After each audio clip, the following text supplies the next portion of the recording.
سلطان صلاح الدین ایوبی جب اسقلان کے سفر پر تھے تو ایک دن اطلاع ملی کہ شہر کے بادشاہ کی بیٹی شدید بیمار ہے۔ محل سوگوار تھا، شہزادی کی حالت دن بدن بگڑتی جا رہی تھی۔ طبیب، حکیم، نجومی سب عاجز آ چکے تھے۔ کوئی دوا کام نہ آ رہی تھی، کوئی دعا اثر نہ کر رہی تھی۔ ہر کوئی اپنی عقل کے مطابق مشورے دے رہا تھا، لیکن شہزادی کی کمزوری اور چہرے کی زردی بڑھتی جا رہی تھی۔ بادشاہ بے بسی کے عالم میں اپنی بیٹی کے سرہانے بیٹھا آنکھوں میں نمی لیے دعائیں مانگ رہا تھا۔ جب یہ حال سلطان صلاح الدین ایوبی کو معلوم ہوا تو وہ خود محل پہنچے۔ درباریوں نے ادب سے استقبال کیا اور سلطان کو شہزادی کے کمرے میں لے جایا گیا۔ وہ خاموشی سے شہزادی کے قریب گئے، نبض پر ہاتھ رکھا اور چند لمحے کے بعد دھیرے سے مسکرائے۔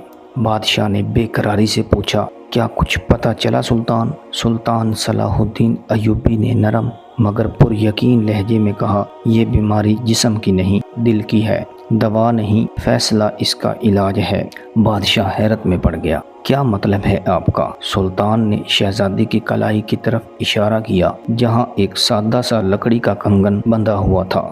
یہ کنگن سب کچھ بتا رہا ہے۔ یہ کسی فقیر یا لکڑہارے کی نشانی ہے۔ تمہاری بیٹی دل دے چکی ہے اور اب وہ اس کے بغیر جینے کی تمنا کھو چکی ہے۔ اگر تم اسے بچانا چاہتے ہو تو اسے اس سے ملا دو جسے اس نے دل سے چنا ہے۔ یہ سن کر محل میں جیسے سناٹا چھا گیا۔ بادشاہ کا چہرہ غصے سے سرخ ہو گیا۔ ایک لکڑہارے کا بیٹا؟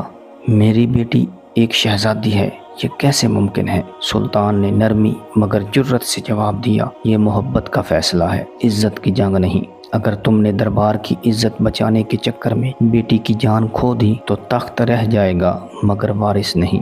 کمرے میں خاموشی طاری ہو گئی۔ شہزادی کی آنکھیں بھیگ گئیں مگر اب ان میں ایک امید جاگ چکی تھی۔ بادشاہ کی نظریں اپنی بیٹی کے چہرے پر ٹکی تھیں۔ وہ لمحے بھر کے لیے خاموش رہا، پھر تھکے ہوئے لہجے میں بولا، اگر یہی اس کی خوشی ہے تو میں یہ رشتہ قبول کرتا ہوں۔ محل میں سرگوشیاں ہوئیں۔ کچھ نے حیرت سے ایک دوسرے کو دیکھا، کچھ نے خاموشی سے سر جھکا لیا، لیکن شہزادی کے چہرے پر زندگی کی پہلی روشنی لوٹ آئی تھی۔ چند دنوں بعد محل میں ایک سادہ مگر خوشیوں سے بھرپور نکاح ہوا اور اس کے ساتھ ہی شہزادی کی صحت بھی بحال ہونے لگی۔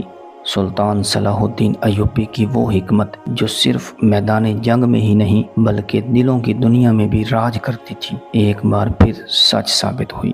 یہ ایک ایسی کہانی تھی جو درباروں کی دیواروں سے نکل کر لوگوں کے دلوں میں ہمیشہ کے لیے نقش ہو گئی۔